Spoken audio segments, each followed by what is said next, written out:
From Seattle is Dr. Robert Morris. He's a physician and environmental epidemiologist. Dr. Morris, thanks for joining us. There are concerns in China about a second wave of cases, specifically asymptomatic cases, spreading. Yeah, I think that's the challenge that we're all going to face, and everybody here is watching what happens in China with great interest because we're behind the curve. You're where we're going to be hopefully in a month or so, and the question is, to what extent can we lift these the social controls that we have in place now and still without having the disease explode again? We know there are asymptomatic cases. I think this disease is going to be with us until we have a vaccine to control it, and so how we keep it from taking off again, that's our key challenge.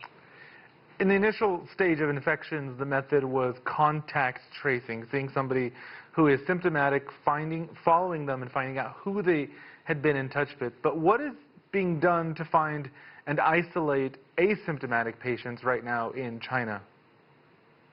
Well, I think what has to happen is antibody testing. That's really the next stage here, and there are a number of antibody tests out, as I understand it.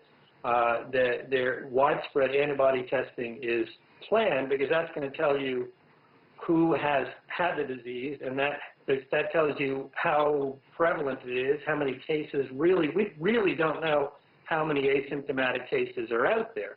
And so by getting some what's called a serosurvey, where you go out and just sample antibody levels in everybody, then we start to have a picture of how prevalent the disease is in the general population and how many asymptomatic cases there are.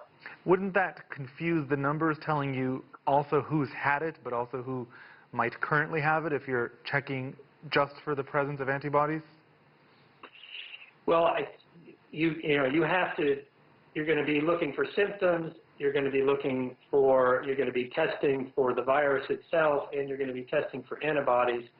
Antibodies tend to appear once you've been infected for a little while before the antibody levels start to go up, because it means you're fighting off the virus. One thing about knowing antibody levels is if somebody actually has antibodies, that means they're probably immune to the disease as far as we know, in which case that subset of the population can play a key role potentially on the front lines in terms of, they're not going to get sick again, and they can work in hospitals and places like that where the risk is so high and where healthcare providers are literally dying from this disease. A number of new cases in China have been imported. What measures are you aware of that have been put in place to prevent that? Well, the controls that have been put in place, as you described them, are to screen airports, sanitize airports, check for temperatures, to limit travel from areas with known high levels of disease.